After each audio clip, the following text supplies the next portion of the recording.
Buenas tardes. Vamos a empezar esta sesión 9. Ya saben que estamos en la unidad curricular 2. Estamos en la recta final del semestre.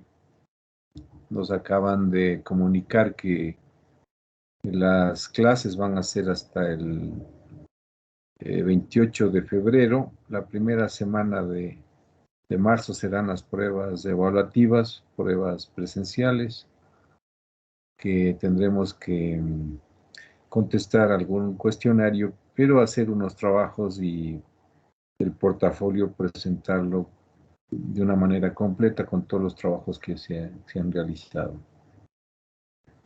La sesión 9 comprende lo que es el arte y la arquitectura en la República. Algunos críticos hablan del arte y la arquitectura neocoloniales en la República, en la época republicana, ya en el nacimiento del Estado ecuatoriano, porque se pasa de el dominio cultural español a las influencias, si se quiere, de la cultura francesa. Recuerden que en la Ilustración los franceses se ponen de moda en Europa por todo lo que desarrollaron, y eso de alguna manera se transmite con la independencia que se ocasiona aquí en América del Imperio Español. Entonces, por eso se habla de una arte y arquitectura neocolonial, porque los estilos que se van sucediendo, sobre todo en la arquitectura, siguen teniendo esa influencia importante de la cultura europea. Eso es lo que vamos a ver luego en unas diapositivas. Pero antes conviene recordar, hacer un conversatorio sobre cómo se gestó el pensamiento de la modernidad. Todo lo que incluso ahora está en las discusiones sobre el arte, la arquitectura, tiene su origen en la época moderna, aunque ya habíamos visto en el video que la modernidad como un movimiento cultural ya es parte de la historia. Ahora estamos en la época contemporánea, pero mucho de lo que se gestó en esta etapa sigue teniendo incidencia, sobre todo en la arquitectura moderna, pues como se conoce y como se aprende en las escuelas de arquitectura, siguen haciendo referencia a la Bauhaus, a los grandes teóricos y arquitectos emblemáticos como Le Corbusier, Mies van der Rohe, Walter Gropius, el mismo Frank Lloyd Wright, Alvar Aalto, Hans Meyer, todos estos arquitectos que de alguna manera sentaron las bases a lo que es la arquitectura moderna, con sus propuestas e incluso ya con sus soluciones estéticas, con la nueva manera de entender la arquitectura. El pensamiento moderno se va gestando luego de la etapa del Renacimiento, siglo XV y XVI, y la modernidad, si se quiere, toda la influencia que tenemos de la forma de pensar, de la mentalidad de la época moderna, se gesta en el siglo XVII, XVIII y XIX. Esto es lo que, al menos en el video que habíamos compartido, se puede deducir. En este sentido, quería proponer que hagamos un recordatorio, un conversatorio sobre cuáles fueron esos pensadores que con sus aportes, tanto en el tema teórico, incidieron en la mentalidad de la modernidad. Entonces, empecemos por ahí. ¿Quién es el pensador que el siglo XVII, con un trabajo relacionado sobre la razón, eh, es el pionero, si se quiere, el pensamiento moderno, de un método o incluso de conocimiento que se utiliza hasta la actualidad? Recuerden que la arquitectura moderna se caracteriza porque es una arquitectura que responde a la lógica y a la razón. Eso es básicamente la arquitectura moderna. Entonces, revisemos lo que habíamos visto en el video. La pregunta para todos es esta: ¿cuál fue el primer pensador que incidió en la construcción de esta mentalidad moderna? ¿Y con qué libro y qué propuso?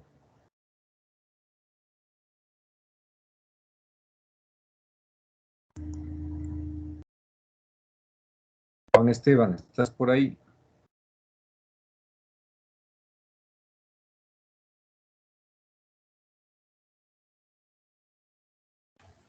Sí, buenas tardes.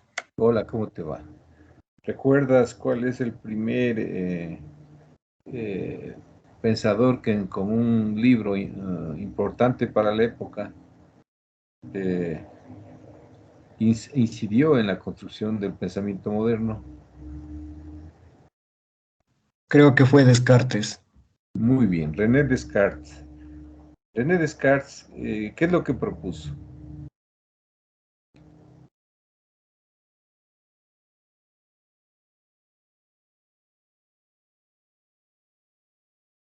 En 1631, René Descartes escribe el discurso del método. En el discurso del método introduce las premisas básicas para el conocimiento que debe hacer una persona frente a los objetos. Dice, el único conocimiento que el ser humano puede adquirir es a través de la razón. O sea, y luego, eso en el siglo siguiente se denominará el siglo de las luces, porque es la imposición ya de la razón o la creencia que solo a través de la razón podemos adquirir conocimiento. Entonces, ¿qué es lo que propone Descartes para conocer las cosas, los objetos o las cosas?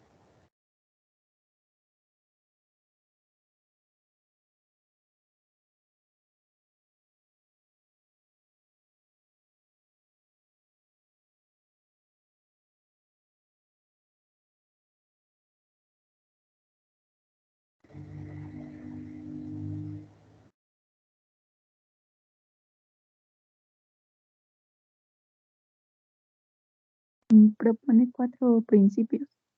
Muy bien, Melanie. 4 principios. ¿Cuáles son esos?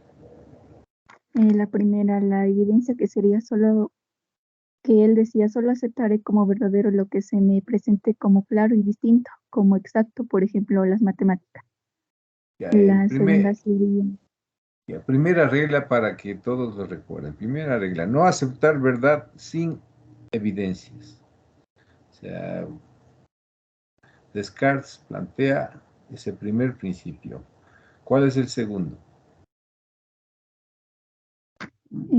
el análisis puede ser también, que consiste en dividir nuestro estudio nuestro estudio en tantas partes menores como sea posible para poder resolverlo mejor.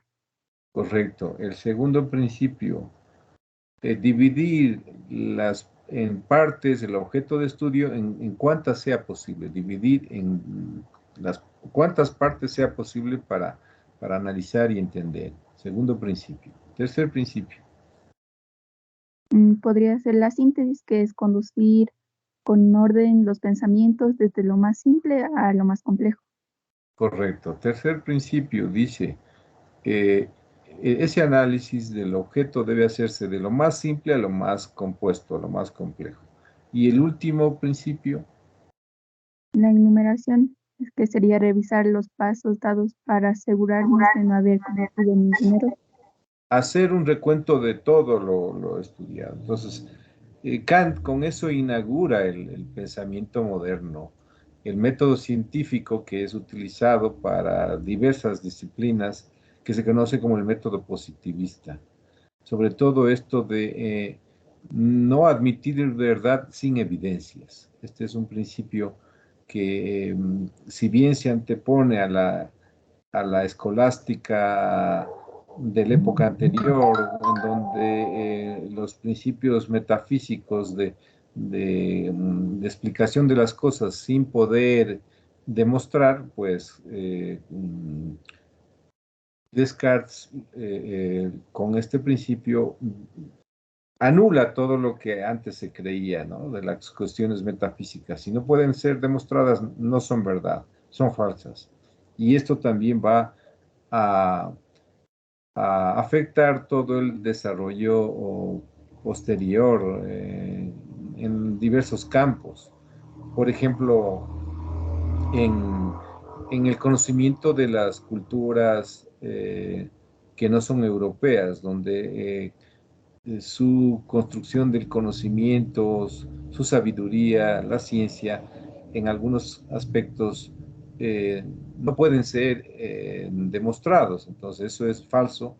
Por ejemplo, las tradiciones míticas, en donde se fundan las culturas americanas, muchas de ellas. Las tradiciones míticas que vienen de épocas antiquísimas, por ejemplo, luego de la destrucción del cataclismo que hubo en determinada época, que destruyó gran parte de las culturas, de la civilización, se reinició nuevamente eh, la construcción de la sociedad, de la cultura, etcétera.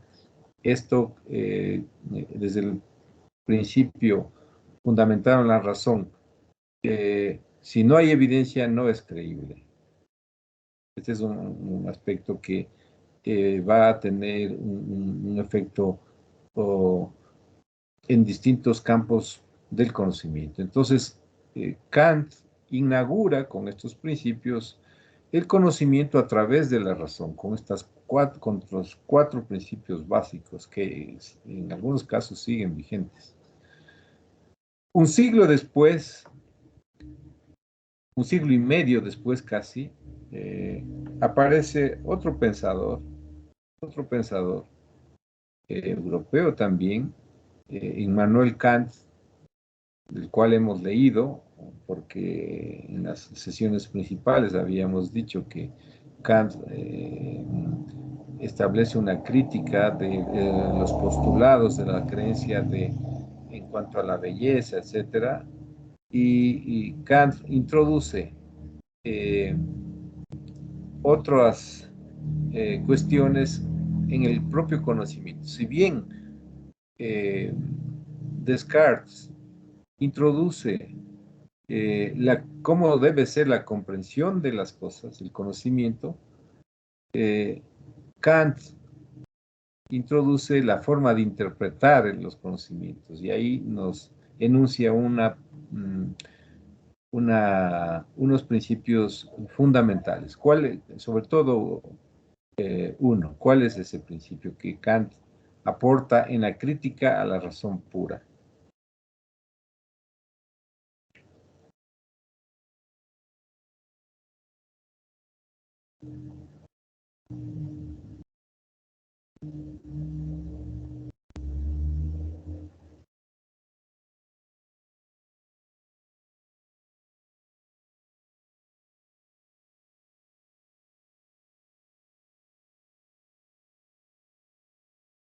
Mayerly, ¿te acuerdas qué es lo que dice Kant?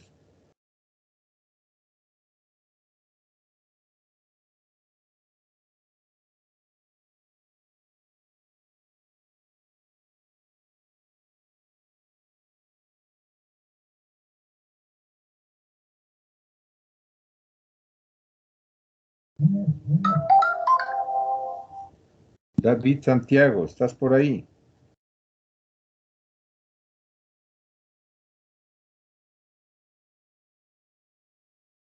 Sí, sí estoy. ¿Cómo estás? ¿Te acuerdas lo que dice Kant en relación al conocimiento también?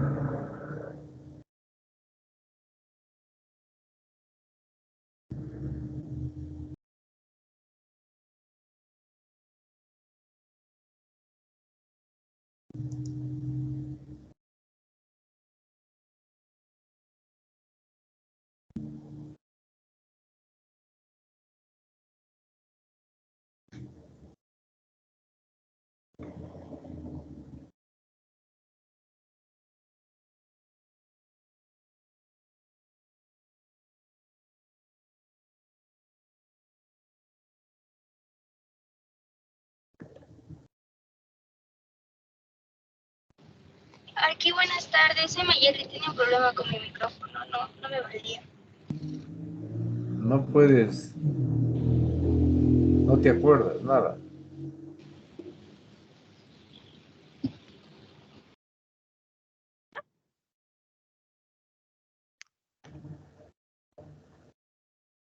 O sea, más o menos lo de Kant es que definía la razón como la capacidad que proporciona los principios del conocimiento. O sea, más o menos tengo eso anotado en los apuntes, pero no sé si estoy en lo correcto. Kant sigues diciendo lo mismo que Descartes. Eh, Descartes dice que el conocimiento debe hacerse con una separación del sujeto con el objeto. El sujeto tiene que estar, no tiene que involucrarse con el objeto para aplicar las cuatro reglas, los cuatro principios. Kant hace una crítica a eso y dice, no, el conocimiento eh, no solamente es a través de la razón. ¿Qué dice Kant? Profe, buenas tardes. Yo tengo Hola. notado que Kant plantea el problema de la interpretación a todo proceso de percepción que se le antepone los prejuicios, los preconceptos, como que el sujeto está amarrado al pasado. Muy bien. Bueno, Kant dice, el conocimiento no solamente se hace a través de la separación del sujeto con el objeto, sino que el sujeto introduce en el conocimiento sus percepciones, su sensibilidad, sus pasiones, sus traumas. Porque Kant dice que hay juicios a priori, se pueden hacer juicios a priori. O sea, antes de que haya un conocimiento del objeto, de aplicar esas reglas, dice no, primero el sujeto introduce sus sentimientos, sus percepciones, su sensibilidad, y eso es parte del conocimiento. A eso llama la estética trascendental. A cómo el individuo, todos nosotros, cuando conocemos algo, no es que estamos vírgenes sin ningún, frente a un objeto, sino que ya tenemos una información, tenemos una sensibilidad, unas percepciones que ya forman parte de ese conocimiento del objeto. Y por eso introduce eh, esa nueva aportación que va a abrir la posibilidad de conocer lo que pasa en otras culturas, ya no solamente en un, en un ámbito geográfico concreto o cultural, sino que con eso está abriendo la posibilidad de un conocimiento más eh, diverso de otras culturas, porque podemos entender que previamente a lo que el sujeto conoce, está su forma de ver y entender el mundo, lo que hace que se diferencie de otros conocimientos. Porque si no estaríamos, si estaríamos aplicando a rajatabla lo que dice Descartes, eso tendría que ser como una norma universal en todo el mundo. Todo el mundo tendría que pasar por eso, pero anulando la posibilidad del conocimiento en otras culturas. En cambio, Kant dice, no, el ser humano, para conocer las cosas, primero introduce su sensibilidad, su percepción, sus pasiones, sus traumas, su historia. Eso es lo que también va a modelar el pensamiento moderno. Luego, los seguidores de Kant, sobre todo Ernest Cassidy, plantea una cuestión que es fundamental. El hombre no solo es un animal racional, es un animal simbólico, porque a través de los símbolos va expresando esa forma de cómo capta el universo, cómo entiende las cosas, cómo sintetiza ese conocimiento a través de los símbolos. En el pensamiento moderno, los símbolos, por ser polifacéticos, polisémicos, tiene muchas interpretaciones, no son tomados en cuenta. Esto es lo que va modelando el pensamiento moderno en la propia Europa, aunque marcado, claro, en la modernidad, como hemos dicho, la arquitectura se define como una arquitectura de la lógica y de la razón, muy diferente a la arquitectura del Renacimiento o la arquitectura clásica. Un siglo después, porque estamos 1631 Descartes, 1781 Kant, 1800 y algo, o 1870 y algo, aparece otro pensador que también incide en la forma de conocer las cosas e introduce algo novedoso. ¿Cuál fue ese pensador y qué es lo que introduce?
Juan David, ¿estás por ahí? ¿Te acuerdas? ¿Estuviste atento? Sí, sí estoy, pero no recuerdo la verdad, perdón.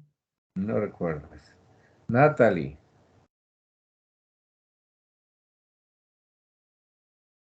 Sí, ¿estás por ahí? eh, no sé si estoy bien, pero era Sigmund Freud. Simón Freud, muy bien. Simón Freud. ¿Qué es lo que dice Freud? Bueno, decía que es como el héroe de la ciencia, cuya labor le permitía disputar la gloria máxima de otros, de los grandes psicólogos. Em, Señala que en sus investigaciones lograba discernir los aspectos más fundamentales de la condición humana, no percibidos por todos aquellos que lo habían antecedido. Muy Algo así. bien, muy bien, Natalie. El otro pensador que influye en esta construcción del pensamiento moderno es Sigmund Freud. Se ocupa de la psicología. Él es inventor del psicoanálisis. Él se ocupa y dice que el ser humano tenemos en nuestra cabeza o actuamos a nivel consciente, lo que estamos haciendo ahora, consciente, nos sirve para tener unas pautas de comportamiento, para darnos cuenta, conversar, etcétera. Todo lo que hacemos cuando estamos conscientes. Pero dice que también el ser humano está compuesto del inconsciente. El inconsciente es el que se manifiesta cuando estamos durmiendo, por ejemplo. El inconsciente. Y hay el inconsciente tiene dos componentes. El inconsciente colectivo y el inconsciente individual.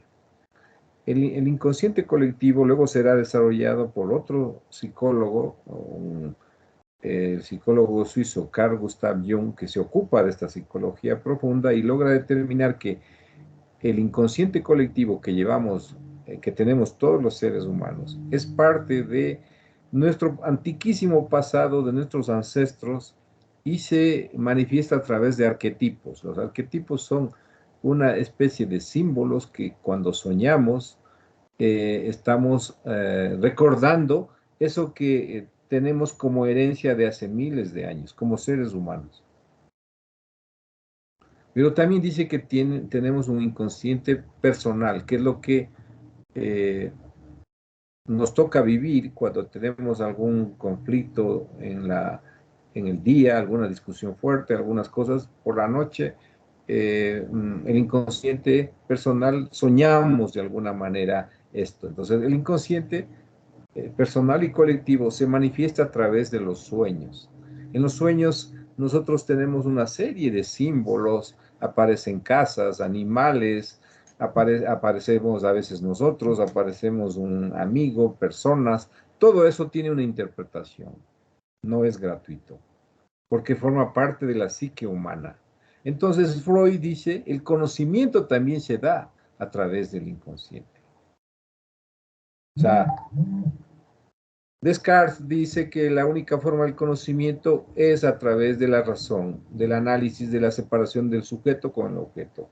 Kant dice que no es así. El sujeto involucra en ese conocimiento su sensibilidad, sus pasiones, sus percepciones. Freud dice, pero además de eso, el inconsciente también, no solamente el consciente es el que, no solamente la razón es el que nos ayuda a conocer las cosas, es también el inconsciente. No sé si a veces han escuchado a sus abuelos, a sus tíos, a las personas mayores, o a ustedes mismos, que estamos con una preocupación grande. Por ejemplo, hacer un proyecto de arquitectura. Y yo estoy tan metido en eso que no logro tener una solución interesante. Y me voy con esa preocupación. Y resulta que a las 3 de la mañana, a las 3:30, me despierto y como que ya tengo la solución. Y ya como que el inconsciente ha estado trabajando y como que nos da una luz. Y eso pasa en algunos conflictos también. A eso se refería Freud, a que también la parte nuestra interior, de nuestra mente, influye en el conocimiento. Entonces, estos tres pensadores son los que han aportado para la mentalidad de la modernidad. Evidentemente, lo que resultaría muy práctico es que nosotros tengamos en cuenta todo eso, no nos quedemos solo con el uno, con Descartes, nos quedemos con Kant o nos quedemos con Freud. Kant habla del racionalismo puro. Descartes. Kant introduce la parte del empirismo, de la experiencia, también de todo eso, de cómo el sujeto introduce en ese conocimiento. Y Freud habla de la información que llevamos en el inconsciente y que también el inconsciente nos produce conocimiento. Entonces, tenemos que atender a todo eso, no quedarnos con una sola línea de pensamiento. Eso es importante. eh, porque nos abre la mente, nos da la posibilidad de conocer mejor las cosas. Ya lo dijeron estos pensadores. Y eso es un avance para la humanidad, no es que solamente para un tipo de cultura. Evidentemente la modernidad se quedó en la parte de la racionalidad y la arquitectura moderna, repito, es lógica y razón, y por eso también aparece el funcionalismo. El funcionalismo y esa pérdida de la estética arquitectónica, porque ya los edificios de la arquitectura moderna todos van a tener un mismo patrón. Los sistemas constructivos, las cajas, los rascacielos forrados de vidrio, en todo lado. Lo que antes no era así. Y por eso la crítica que se hace también a la arquitectura moderna en ese sentido. Entonces es importante que conozcamos cómo hay una evolución en la forma del pensamiento también. Y no quedarnos solamente con una sola corriente, o creer que el conocimiento se da solo de una sola manera. Cada uno tendremos más aptitudes, habilidades para algo, y entonces tenemos que estar abiertos a eso. Si nos falta un poco más de raciocinio, pues saber que también la razón nos ayuda. Si nos falta un poco más de sensibilidad y no hacemos caso a eso, pues a poner a atender. Y si sabemos que el inconsciente se manifiesta en nuestros sueños y todo, estar muy atentos a todo eso. Bueno, esto es lo que queríamos, que no se pase desapercibido, que vayamos construyendo una forma de pensar propia, incluso luego, con todos estos aportes, yo ya puedo ir construyendo una manera de pensar propia. Y esto es importante para un profesional, tener un pensamiento propio, saber discernir las cosas, saber entender, saber dar respuestas. No aplicar dogmas, ni recetas, ni copiar formas. Bueno, vimos que las lecturas de los textos nos llevaron ya a la arquitectura moderna, a los grandes maestros, pasando por la explicación de lo que era eh, el siglo de las luces, de la ilustración, donde sobre todo predominaba la razón. Esto siglo XVIII, siglo XIX. ¿Qué es lo que está pasando en América en esa época? Porque igual existimos, ¿no es cierto? En Europa se están dando estas corrientes, estas discusiones, estos movimientos, la aparición también de las vanguardias, de los movimientos alternativos a la industrialización. ¿Qué es lo que pasaba en América? Vamos a hacer un breve recuento de lo que fueron los años los últimos años de las colonias americanas o hispanoamericanas y ya luego el nacimiento de la República. Pero ¿qué pasa en la República? Hay una ruptura total con esta dependencia cultural de las formas de pensar, de las modas de Europa, o se cambia de patrón, si se quiere. Y cómo se expresa también en nuestras ciudades, cómo se expresa la arquitectura, la pintura, la escultura, qué tendencias siguen. Y eso es lo que queremos compartirles.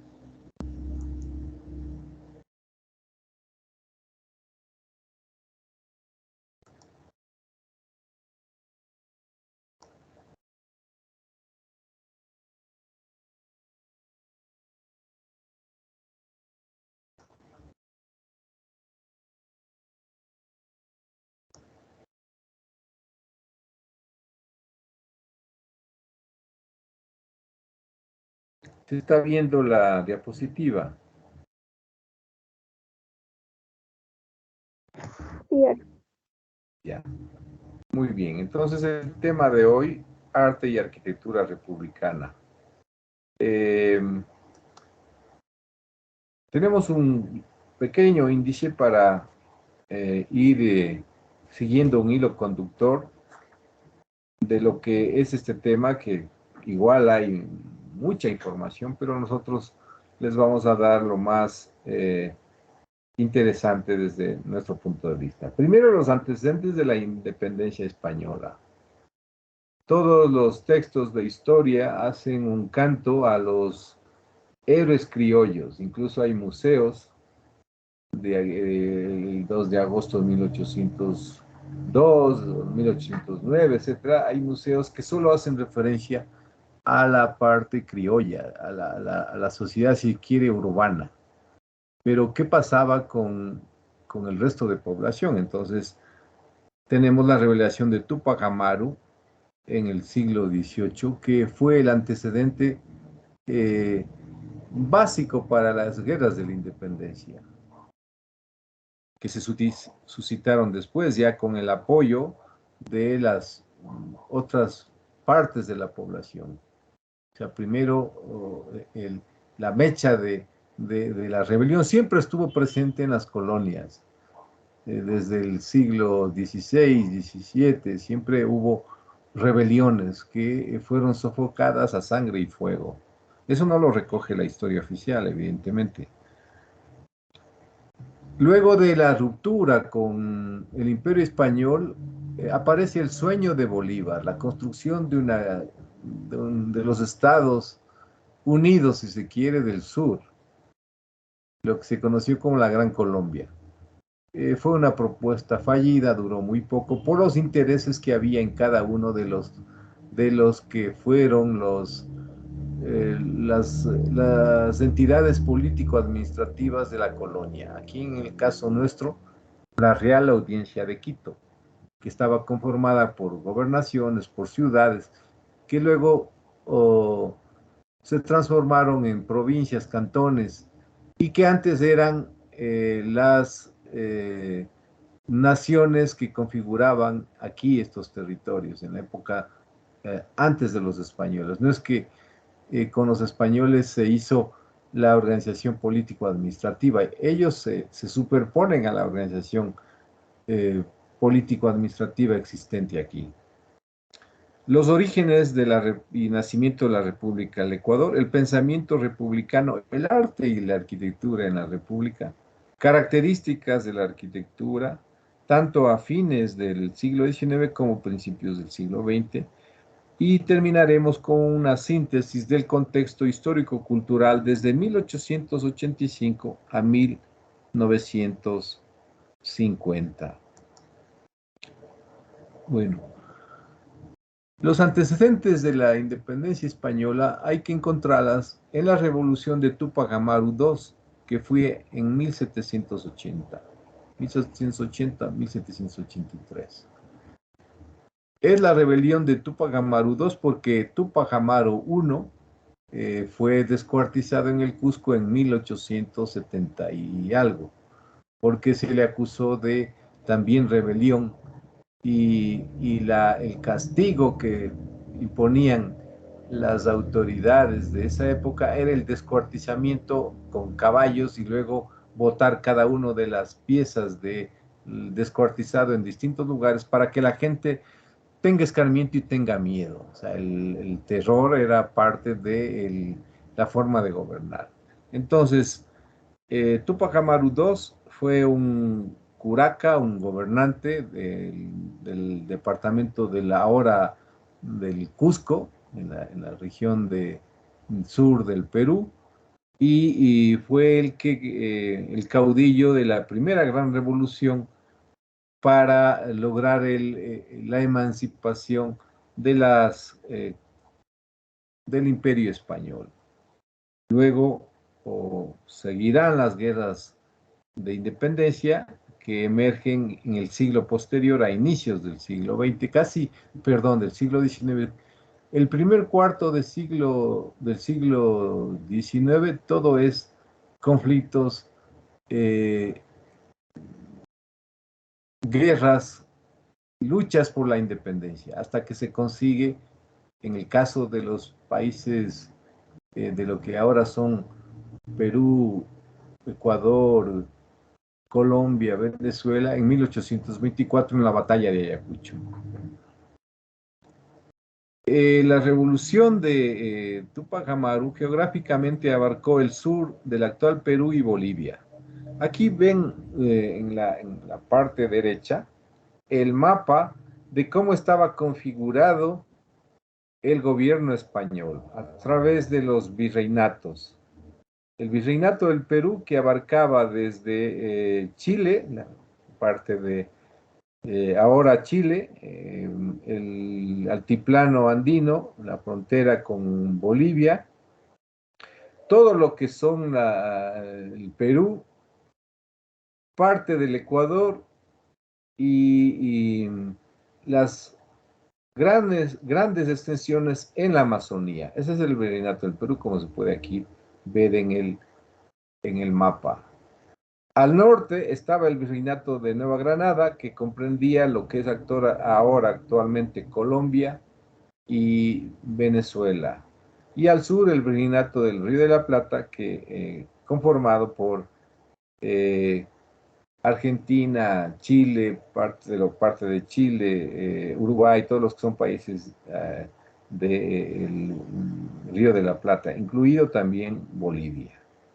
Dentro de estos virreinatos había lo que son las reales audiencias. En el caso de Quito, la Real Audiencia de Quito, configurada sobre el antiguo territorio del Reino de Quito, y dentro de esas estaban las gobernaciones, las capitanías generales, toda la división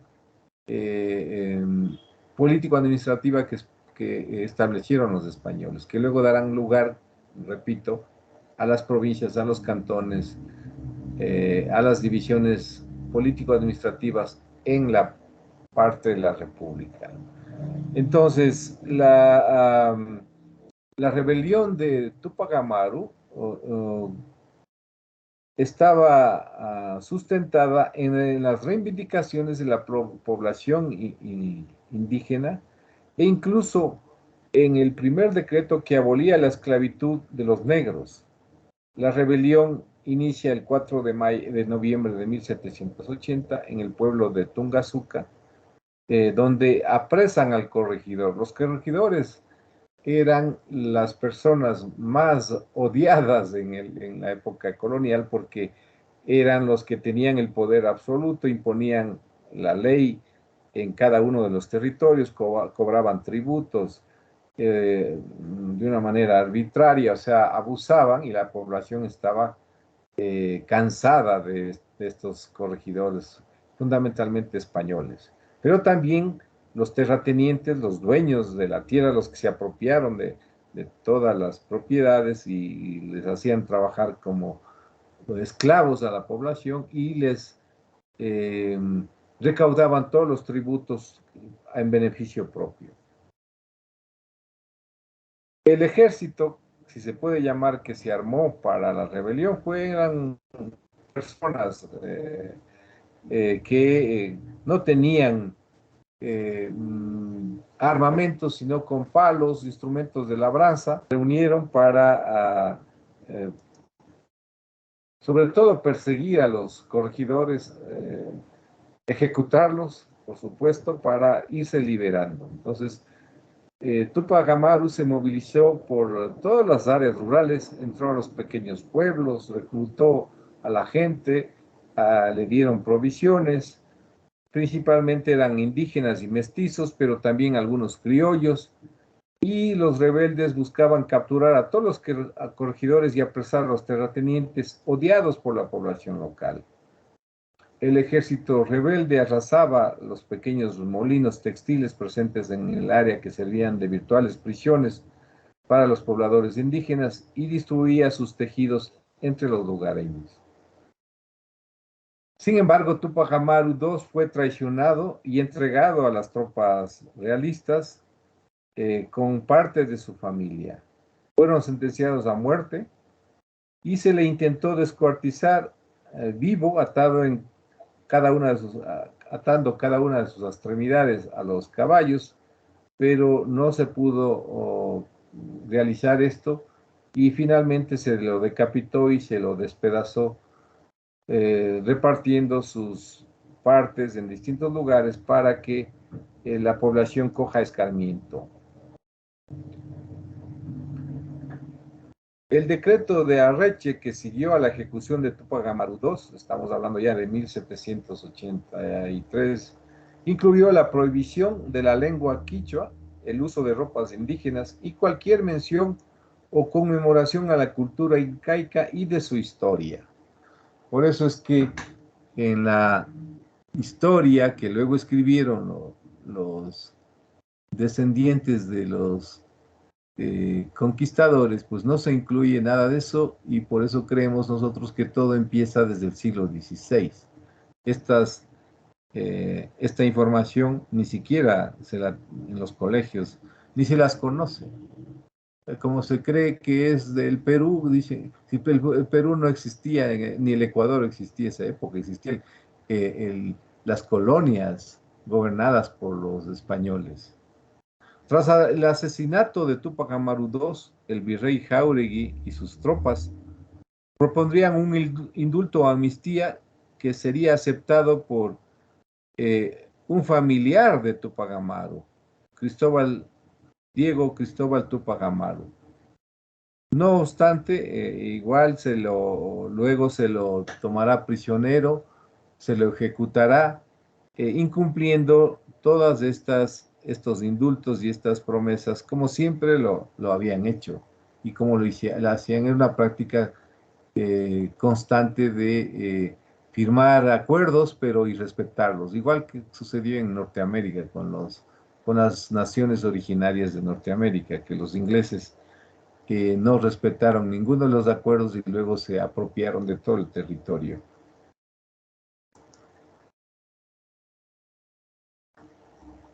El siglo XIX, inicios del siglo XIX, está marcado por las guerras de independencia. En el caso de nuestro país, de lo que ahora es el Ecuador, el 10 de agosto de 1809 se proclama el primer rito de la independencia en Quito. Un grupo de criollos quiteños manifestó su decisión de constituir un gobierno soberano. Sabemos que este primer rito luego fue acallado a sangre y fuego, pero los motivos que tenían eran los impuestos que se imponían y que la población estaba ya cansada de pagar tributos a la corona española y por eso pues había estas ansias de independencia y de tener una soberanía propia.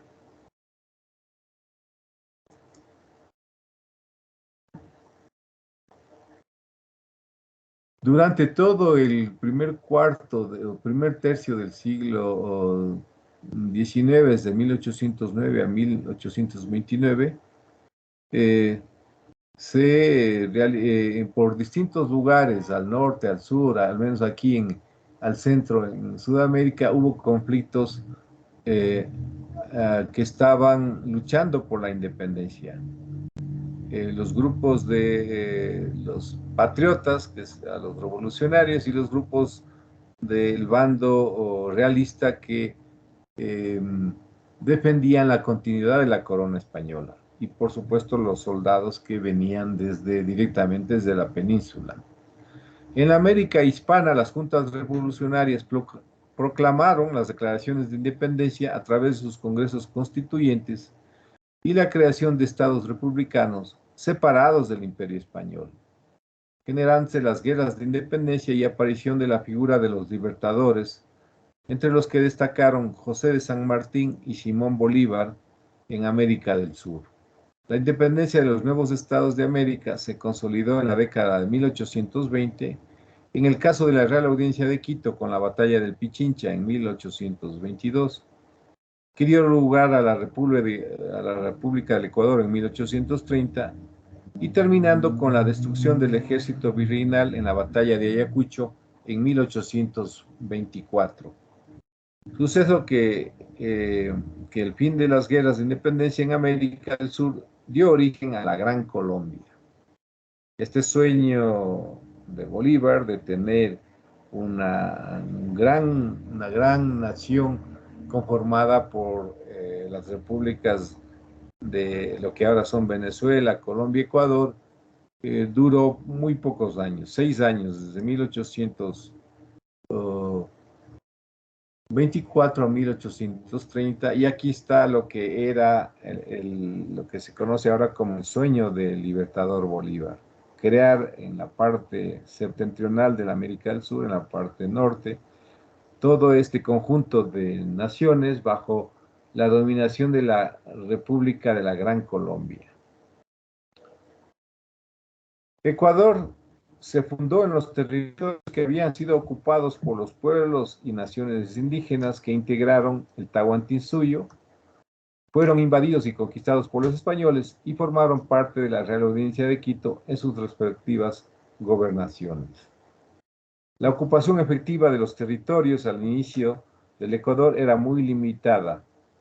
La mayor concentración de población estaba en la sierra, en las tierras de la costa, regadas por el sistema del río Guayas, y una pequeña porción del oriente. Grandes extensiones de la costa, sobre todo hacia el norte, en Esmeraldas, y en la parte interna, no habían sido colonizadas, al igual que la Amazonía. En la Amazonía, todas las fundaciones realizadas por los españoles fueron liquidadas, incendiadas por las poblaciones amazónicas. En 1825, en tiempos de la Gran Colombia, se calculaba que la población era de 558.364 habitantes. A mediados del siglo XIX, el total de los pobladores sería cerca de 800.000, y hacia finales casi del siglo XIX, 1880, ya se había llegado a 1 millón de habitantes. Hubo un sostenido aumento de la población, más en la costa que en la sierra y en la Amazonía. Y aquí tenemos el mapa de la creación de la República del Ecuador, con la parte amazónica, algunas partes de lo que ahora es el sur de Perú y el norte de Colombia, que luego serían desmembrados en beneficio de las repúblicas tanto de Colombia como de Perú, y también en la parte amazónica por Brasil. La mayoría de la población era indígena, asentada principalmente en la sierra. En la costa había algunas comunidades. El oriente estaba habitado por indígenas y pocos colonos. Buena parte de los habitantes eran mestizos. Su número crecía rápidamente, sobre todo en la costa. Con el tiempo sería la mayoría de la población. Y eran artesanos, pequeños comerciantes y agricultores. Los mestizos se consideraban blancos y veían como inferiores a los indígenas y negros. Esto es lo que también hasta ahora subsiste, esa idea prejuiciosa. El mestizo es un poco más que los indios y que los negros, cuando es la misma mezcla la que ha formado parte de toda la población ecuatoriana. En los primeros años de la República, los grandes señores de la tierra dominaban a la gran mayoría de la población, integrada por indígenas y campesinos. O sea, con esto se dice que último día de despotismo y primer día de lo mismo. O sea, la independencia no cambió para nada la situación de los sectores que habían sido explotados en la colonia. Había pequeños grupos sociales medios que eran profesionales, comerciantes y medianos propietarios. Desde siglos anteriores, las comunidades indígenas fueron desalojadas de parte de sus tierras mediante la fuerza o ventas forzadas. Así se concentró la tierra en manos de unas pocas familias. Hubo resistencia, pero la acumulación se mantuvo. Las propiedades agrícolas, que se llamaban haciendas, eran los ejes de la vida económica durante el siglo XIX, la hacienda, la gran propiedad en manos de pocas familias, seguía siendo parte constitutiva de el Estado de la República. Y por eso que los gobernantes pues obedecían a, a esos designios. Las haciendas eran extensiones de tierra destinadas a la agricultura y pastoreo, cultivadas solo en parte con poca producción. Muchos indígenas y trabajadores estaban sometidos a las haciendas como peones. En las haciendas, especialmente en el sur de la sierra, había campesinos que tenían relaciones llamadas precarias, por las que los patrones disponían de trabajadores baratos y seguros. En varios lugares de la costa y en valles bajos de la sierra, se mantenía la esclavitud de los negros. A los grandes propietarios de las haciendas se les conocía como los gamonales. Era la época del gamonalismo, en donde estos grandes propietarios también imponían sus reglas en las relaciones de trabajo, etc. En ambas regiones, en la costa y la sierra, había pequeños y medianos propietarios agrícolas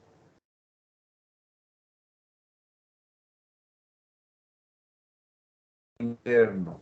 En algunos lugares, las comunidades indígenas lograron mantener la propiedad de sus tierras comunales y cultivaban para el autoconsumo y para vender.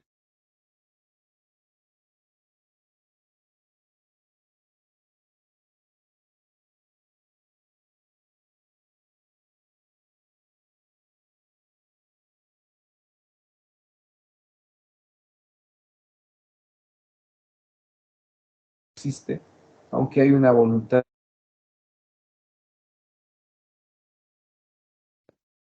Sobre esta realidad de explotación de la población, de la mayoría de la población que sigue siendo oprimida, juzgada porque la independencia no significó grandes cambios, sino más bien el cambio de gobernantes criollos que seguían con la misma mentalidad. ¿Cuál es el pensamiento republicano?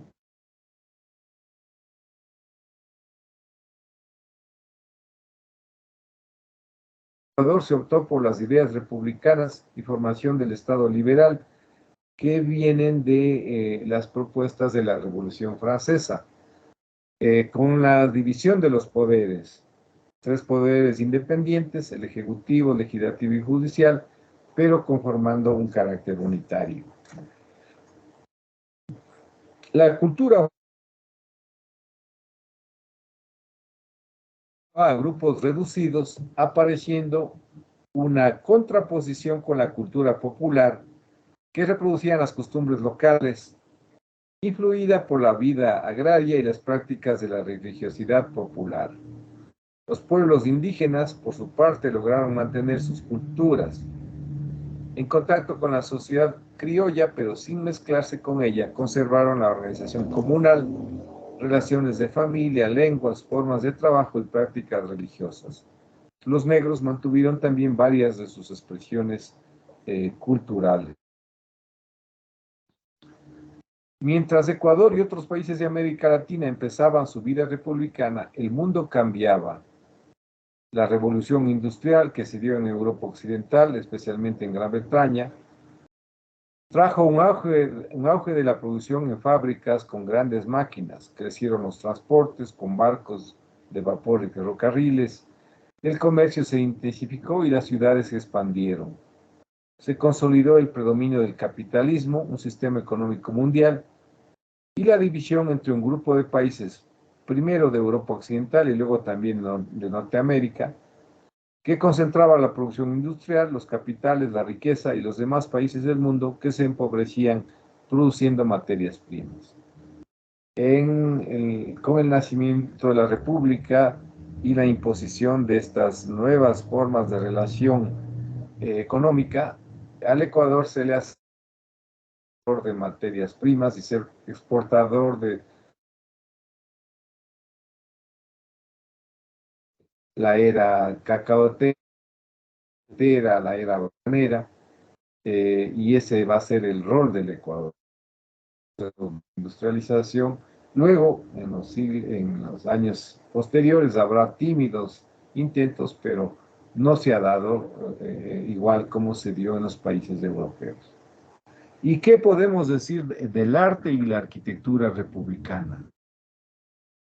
El republicano reflejó la política del país durante sus primeros años de vida independiente.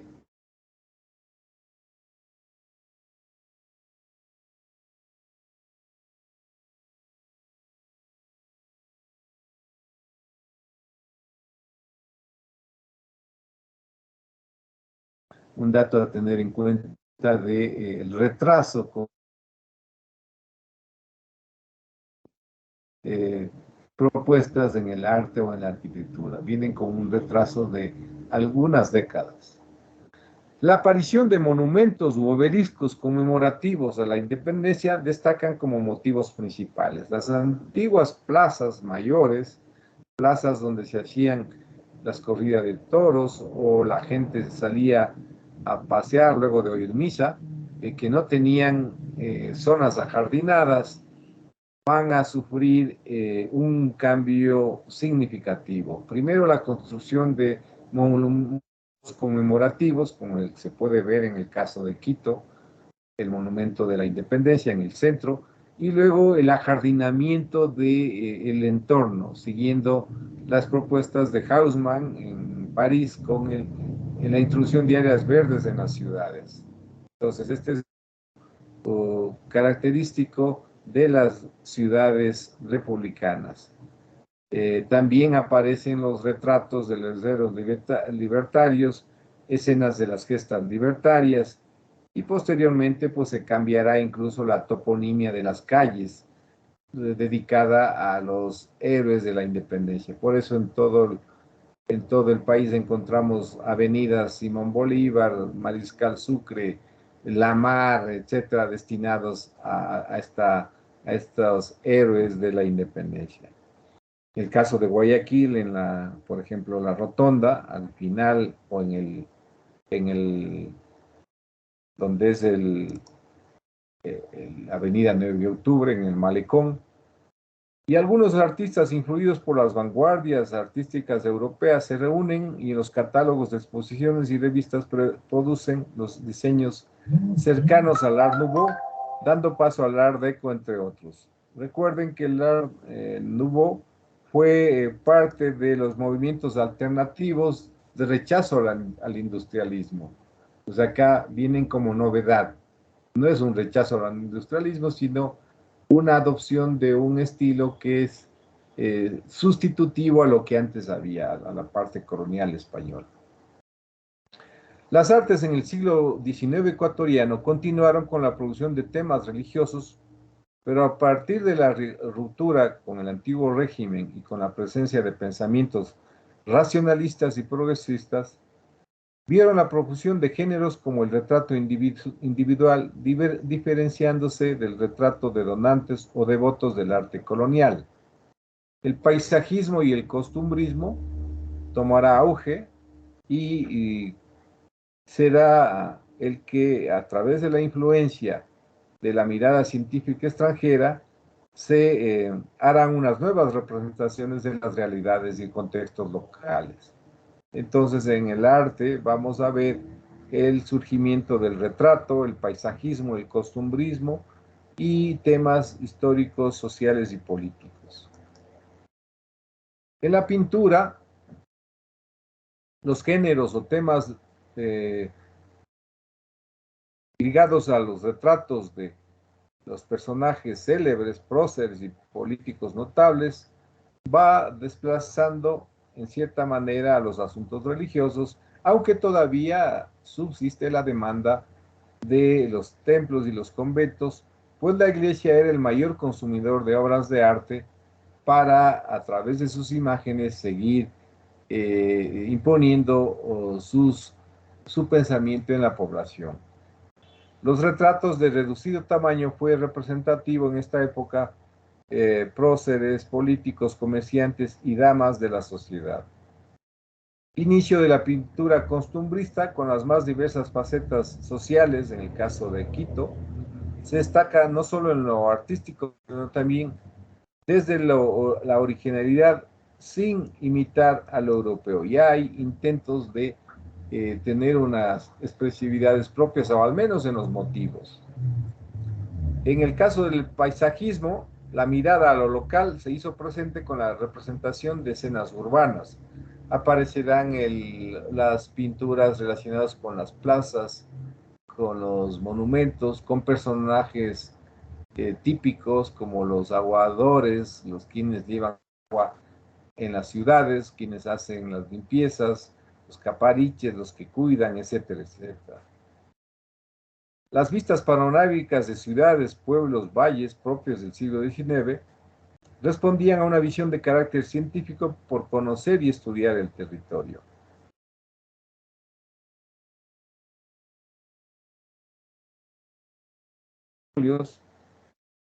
Sirvieron de ilustración a los estudios y fueron altamente difundidas e intercambiadas.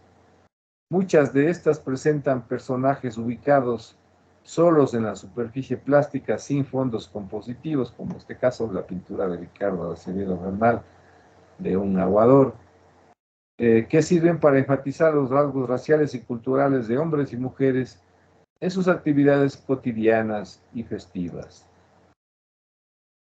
Los cambios a partir de 1850 se reflejaron en la pintura. Se desarrolló una conciencia más nacionalista.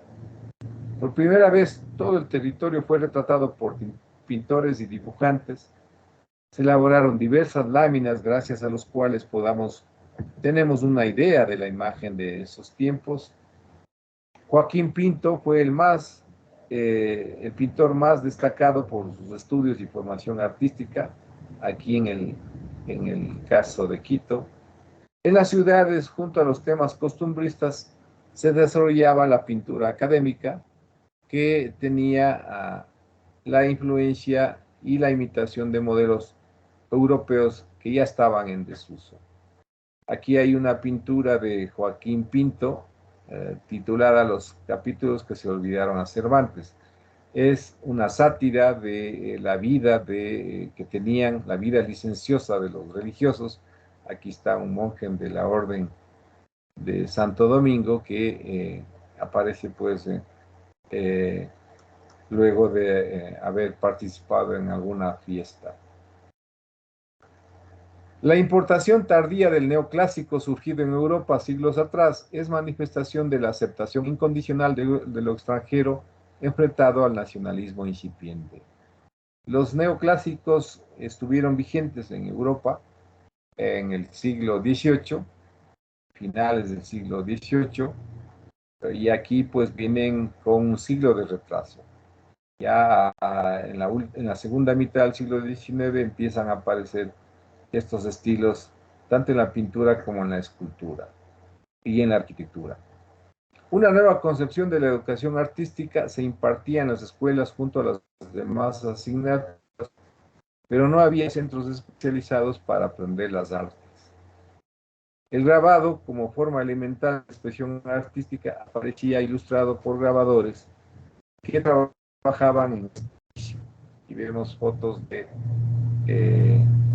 la catedral, en el caso de Quito, con unas características muy particulares que han cambiado indudablemente.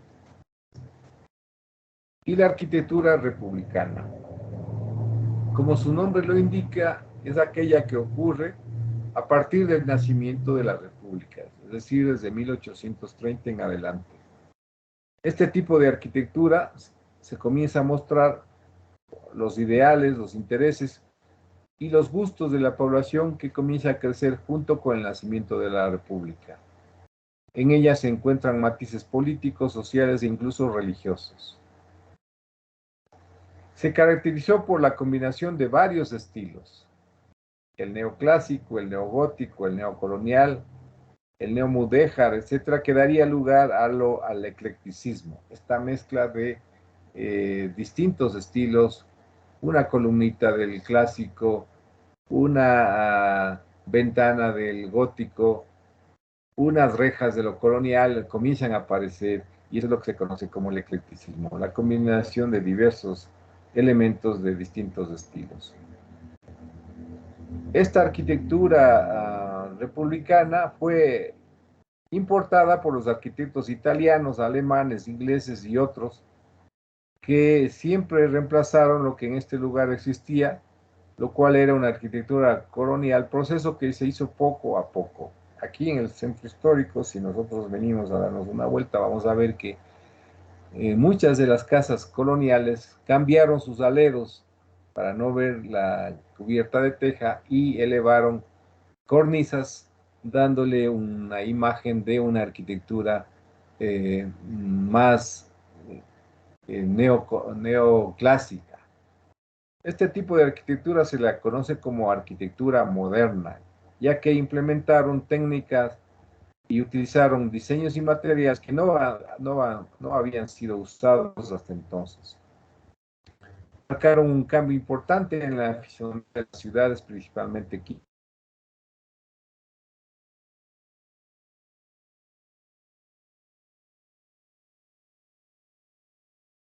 La imagen de las ciudades lentamente, habría que decir, desde el gobierno de García Moreno, 1870, que también hay que decir fue uno de los iniciadores del tren, de la línea férrea que quería unir Quito y Guayaquil, que la culminaría Eloy Alfaro en 1908, llegando a Quito por primera vez el ferrocarril a Chimbacalle.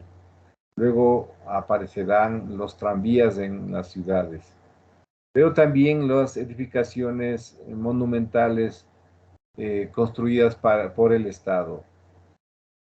En el siglo XX, el cambio fue imparable. Los arquitectos comenzaron a incluir la utilización de materiales como el concreto armado, aunque lo que se le iba añadiendo eran básicamente complementos o elementos extras a la arquitectura colonial. ¿Cuáles son las características de la arquitectura republicana? Primero, la expresión. Los estilos que surgen se empiezan a tomar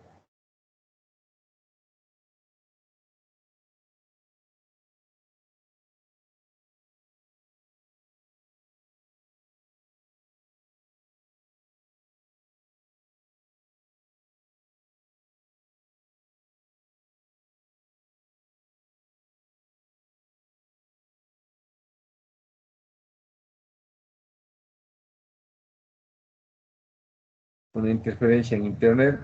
Ya se está viendo la diapositiva, ¿se está escuchando?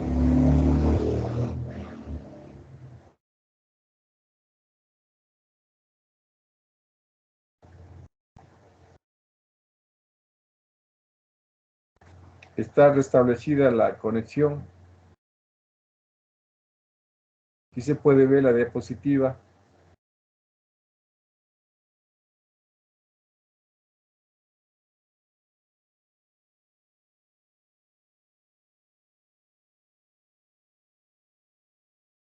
Sí, sí se puede ver. Muy bien. Bueno, estábamos viendo las características de la arquitectura republicana. Habíamos dicho la expresión ligada a los estilos. Es una arquitectura complementaria. Casi siempre se usó para complemento, ya que su principal interés fue cambiar o adornar las cosas del estilo colonial más antiguos con fin de darle un toque moderno y actual. La parte comercial, porque aparece el comercio en las ciudades que modificó la tradicional configuración de las viviendas. Pues se necesitaban hacer locales comerciales, sobre todo en las plantas bajas, lo que cambió las fachadas de las antiguas edificaciones. El uso de nuevos materiales, por supuesto, ya empieza la importación del hierro, el acero, el vidrio, el cemento, el hormigón armado, que dará la posibilidad, primero, de sustituir a los materiales locales como la madera o el adobe, y luego, pues, la posibilidad también de construir edificaciones de mayor altura que las típicas casas coloniales de 2 pisos. Nuevas estructuras aparecen con estas nuevas edificaciones que se debe también a los cambios en el uso que se introducen y luego también a los nuevos artefactos que forman parte de la edificación, como los ascensores en épocas posteriores. El transporte, la implementación y utilización de los primeros ferrocarriles y medios de transporte públicos, como el tranvía, da inicio a la creación de vías, así como nuevas zonas residenciales. Indudablemente el tranvía, en el caso de Quito, por ejemplo, incidió en la incorporación de todo lo que es ahora el barrio de la Mariscal, que fue el barrio del Centenario, con motivo de los 100 años de la independencia. Se propuso nuevas zonas de crecimiento y apareció lo que ahora se conoce como la Mariscal, que el tranvía llegaba hasta la avenida Colón.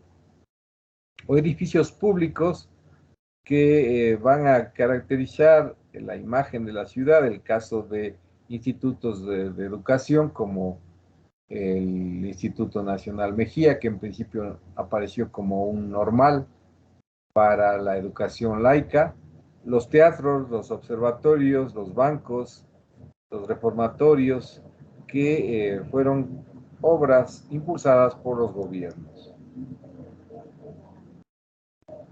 La arquitectura entonces del finales del siglo XIX ya refleja esta importación de los estilos que viene también a impulsar la educación técnica, las ciencias, la necesidad de modernizar al país.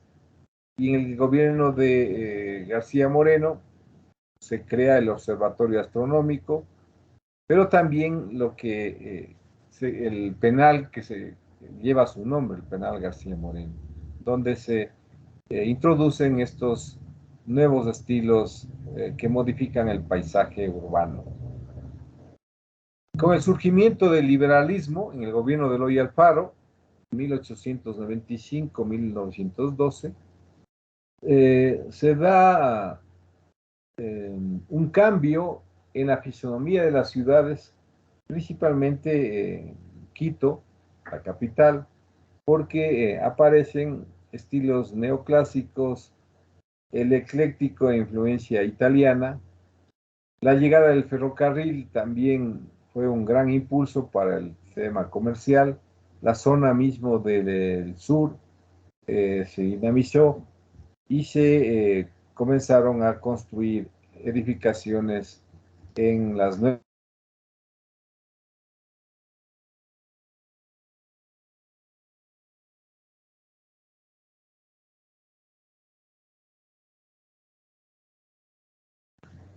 El estilo gótico aparece a finales del siglo XIX, impulsado por la Iglesia Católica para recuperar el protagonismo perdido al perder la exclusividad de la educación de la juventud ecuatoriana, misma que en el periodo liberal será declarada laica y de obligación, laica gratuita y de obligación del Estado. Entonces, con esta medida que significó la creación de la universalización de la educación para todos la población, y al haberse quitado esta potestad a la iglesia por recuperar su imagen comienza a construir estos nuevos monumentos basados en el estilo gótico.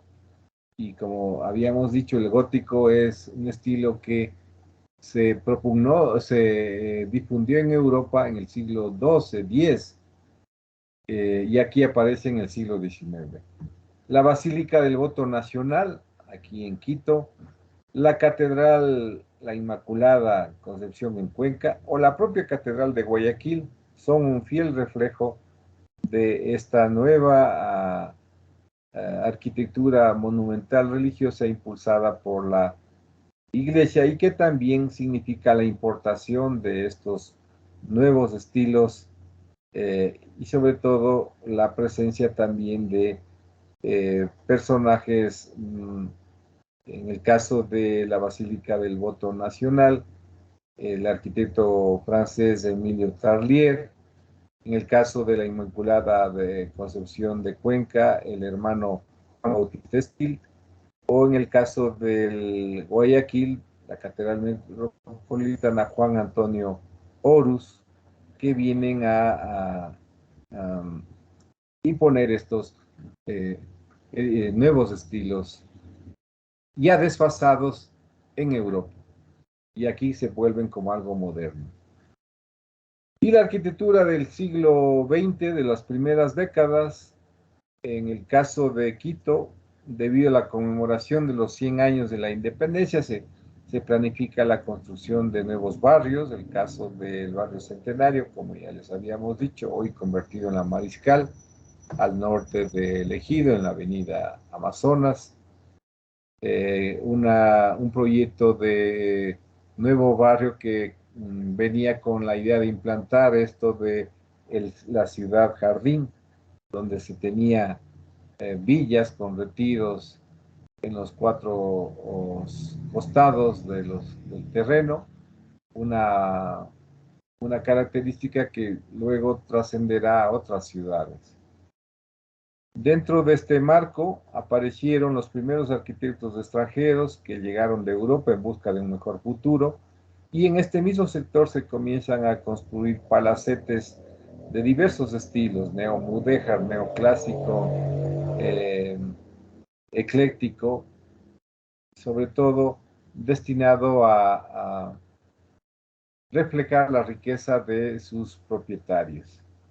Estos profesionales trajeron consigo el estilo arquitectónico de moda en aquel entonces, conocido hoy como historicismo, y lo introdujeron en las nuevas mansiones y palacetes que se construían en el nuevo sector de la ciudad. Asimismo, se iniciaron numerosas construcciones bajo la dirección de los nuevos profesionales, y en la capital se crean el Banco del Pichincha, el Diario del Comercio, el edificio del Banco de la Previsora, que todos van transformando y rompiendo con la imagen del casco antiguo colonial. En Guayaquil, la modernidad se introduce de forma abrupta. El surgimiento de la oligarquía agroexportadora toma el dominio del gusto estético, tratando de erradicar toda imagen montuvia en la urbe, invisibilizando a los sectores urbanos ocupados por los trabajadores y obreros. La modernidad es tomada como proyecto civilizatorio. Con la llegada de los técnicos italianos a inicios de la segunda década del siglo XX y la imposición de la fábrica en un hormigón armado como expresión de superioridad de clase social, se emprende una difusión del de arquitectura de madera que denota una identidad muy diferente a la que la dominante quería demostrar. Este es el primer indicio de desprecio de nuestra identidad. En los sectores invisibilizados se levantan las casas de construcción mixta. Las edificaciones se lleven adoptando la mampostería como elemento de construcción dentro de un esqueleto de madera. La gente las prefieren sobre el hormigón, ya que representan tradición e identidad y una solución inteligente para el clima caluroso de Guayaquil. La diferencia entre Quito y Guayaquil en las primeras décadas del siglo XX, a pesar de tener la impronta de técnicos italianos, es notoria. Quito tiene mayor presencia de arquitectos, y estos son de diferentes generaciones y nacionalidades, incluidos ecuatorianos que continúan usando técnicas artesanales en la construcción de viviendas. En lo que respecta al crecimiento de la ciudad, se adoptan los criterios de la ciudad jardín para promover las nuevas urbanizaciones. Y finalmente, para hacer una síntesis del contexto histórico cultural, haciendo una analogía entre lo que pasa en Europa y lo que pasó aquí en el Ecuador, en lo que ya es el Ecuador, vamos a ver que En el contexto internacional, en el caso europeo, en 1885 estaba en auge la segunda fase de la revolución industrial que trajo la presencia del capitalismo monopólico que afectó a todos los sectores de la vida. Irrumpe el mercado con una economía basada en la producción de las fábricas, consumo para el consumo de las masas y donde la cultura en general va a ser un producto capitalista.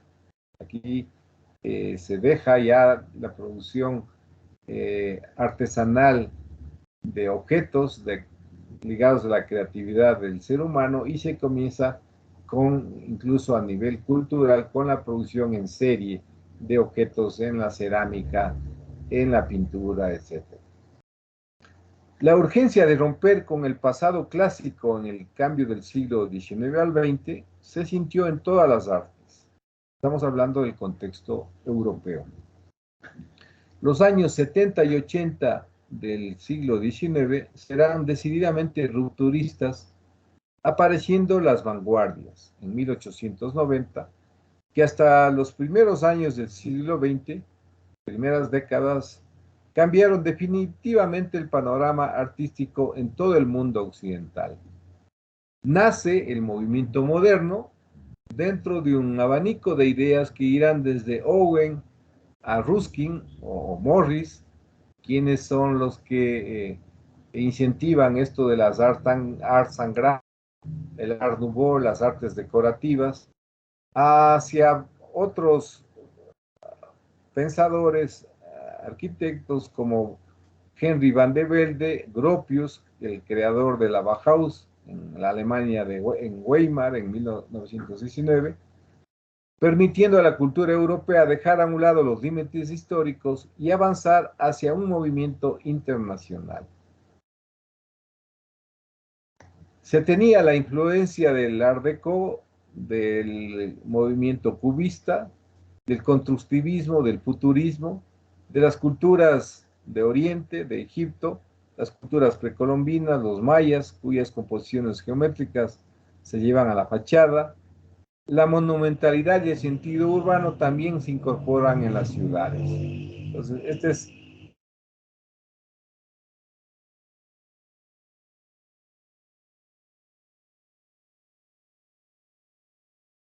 ¿qué es lo que está pasando en el Ecuador? Bueno, haciendo una línea de tiempo, tenemos que las naciones originarias están presentes en este territorio desde por lo menos 8 milenios antes de Cristo, hasta 1534. Desarrollaron su propia forma de ver el mundo, sus expresiones artísticas, culturales, arquitectónicas, y en el periodo colonial, desde 1534 a 1830, sufren la imposición de la cultura europea bajo la interpretación de la cultura española. Los 300 años de colonialismo fue una imposición del lenguaje, de la religión, de la arquitectura, del arte, de las costumbres, que incidieron en el cambio del paisaje, la construcción de las ciudades, de la arquitectura, e incluso dio lugar a un nuevo prototipo biológico, el mestizaje racial que se dio en este periodo. El periodo republicano, que aparece de 1830 a 1950, tiene su origen en el nacimiento de la República del Ecuador, 1830, la consolidación del Estado en 1875 y desde el gobierno de García Moreno, porque desde 1830, durante 45 años, los gobiernos no duran más de 2 o 3 años, una pugna entre las élites de la costa, de la sierra, etcétera, que no no se consolida el Estado ecuatoriano. Recién con el gobierno de García Moreno se empieza a hablar ya de una unidad del país, y luego ya con la Revolución Liberal en 1895 hay un hecho significativo: la separación del Estado y la Iglesia. Hasta entonces la Iglesia había tenido una presencia y decisiones fundamentales en la creación o en las políticas que se tomaban para la sociedad civil. Lo que hace la Revolución Liberal es separar a la Iglesia del Estado e incluso confiscar sus propiedades para beneficio del Estado, de todos los ecuatorianos, y además también hacer que la educación no esté en manos de la Iglesia, sino sea educación laica, gratuita y de obligación del Estado. En el periodo moderno, o si se quiere, de 1950 a 1990, hay una consolidación del modelo económico agroexportador que aparece en el país en 1995, con la respectiva imagen de la renovación de las ciudades. Aparece en los arquitectos que vienen traídos por las élites, por las clases pudientes, sobre todo en Guayaquil, que se convierte en el eje económico del país porque es el puerto de salida de todos los productos que se exportan. Y bueno, Quito también por ser la capital, la sede del gobierno, donde también se da la presencia de arquitectos europeos. Todavía no se han creado las facultades de arquitectura. Estas aparecen casi por la mitad del siglo, en el caso de Quito, en 1946, 1950 más exactamente. Y luego ya el periodo contemporáneo, que es de 1990 hacia el 2020, donde se da pues la presencia ya de arquitectos locales, nacionales, con una formación nacional que siempre tiene como referencia a los teóricos europeos, y que de alguna manera sirve como un hilo conductor de la imposición de los estilos internacionales y del pensamiento moderno. Hacia el 1940, a la mitad del siglo XX, aparecen también los primeros planes reguladores urbanos en las ciudades. Y en Quito se contrata el primer plan en 1942 y se lo entrega en 1946, que significó también la remodelación de la capital, la creación de los barrios del norte, la repotenciación del centro y del sur, haciendo una clara división de las clases sociales, del sur el sur, donde están los obreros, y el norte, donde está la clase pudiente, y el centro como la parte administrativa. En todos estos periodos, pues, el auge del Estado liberal, basado en la iniciativa privada, en el desarrollo del capitalismo, en la profundización de las clases sociales, etcétera, etcétera. Entonces, de una manera sucinta, hemos hecho un breve repaso de lo que significó este periodo histórico en el Ecuador del arte y la arquitectura en la época republicana. Algunos lo califican como el arte y la arquitectura neocoloniales en la República.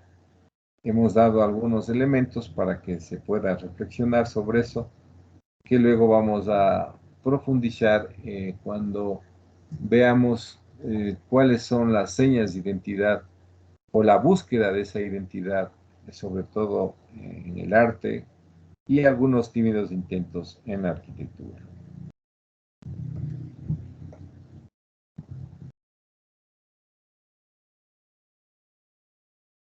si hay alguna inquietud, alguna pregunta, algo que por la exposición hayamos tenido que ir mm, deprisa o por los cortes, pues por favor, adelante.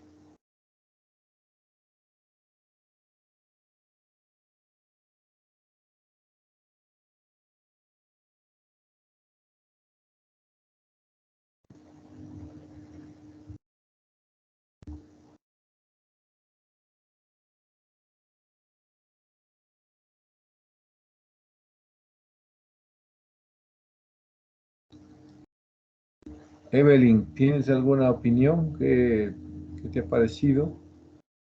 ¿Has estado atenta?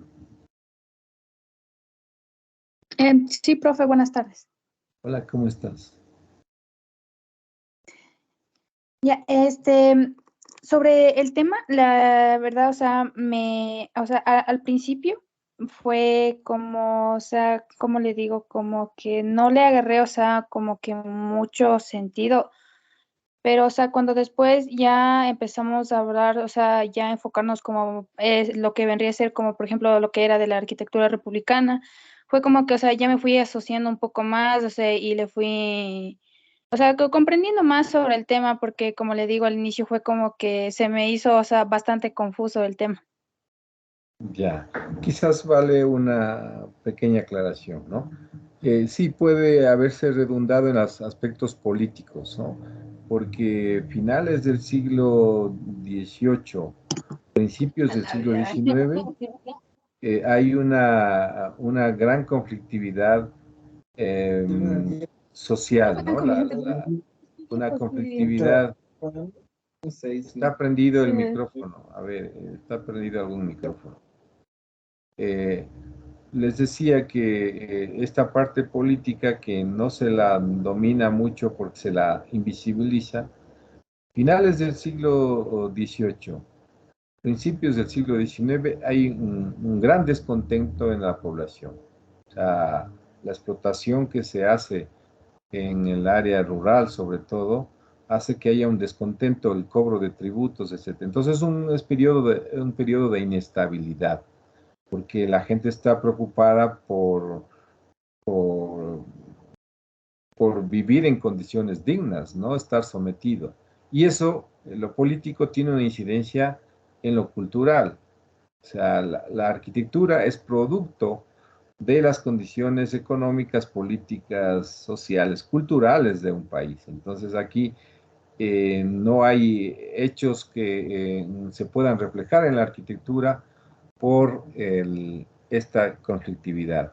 Luego que se, se resuelven estos conflictos con la creación del Estado republicano, eh, con la creación de los nuevos poderes, porque antes el que se gobernaba a través de la monarquía española, de los gobernantes, que el rey decía algo y se venía a aplicar.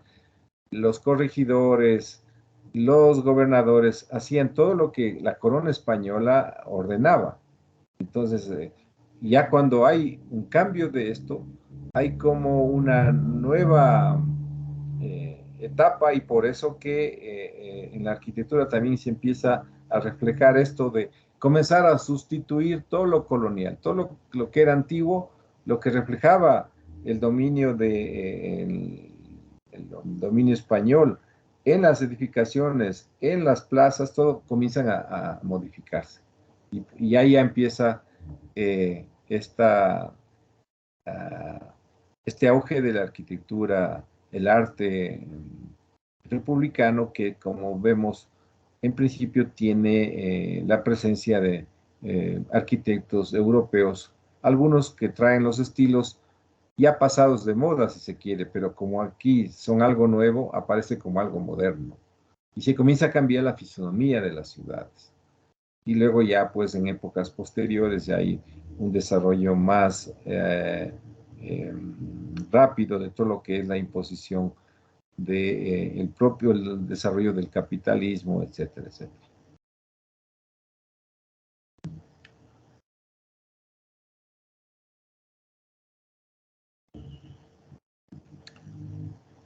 Bueno, no hemos hecho ningún descanso. Podemos tomarnos este tiempo como para tomarnos el break que no hemos podido hacer. Y nos veremos el día jueves con el siguiente tema relacionado con la búsqueda de identidad del arte en América Latina y también ya las indicaciones para ir conformando los trabajos finales que irán en el portafolio y que servirán para la entrega final de los trabajos. Muchas gracias y cuídense mucho entonces. Para cualquier duda yo sigo aquí hasta las 7.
Aquí. Sí, adelante. Tal vez preguntar si sobre el examen final, si es que iba a ser presencial o virtual mismo. Según las indicaciones que tenemos, es presencial. Va a ser presencial.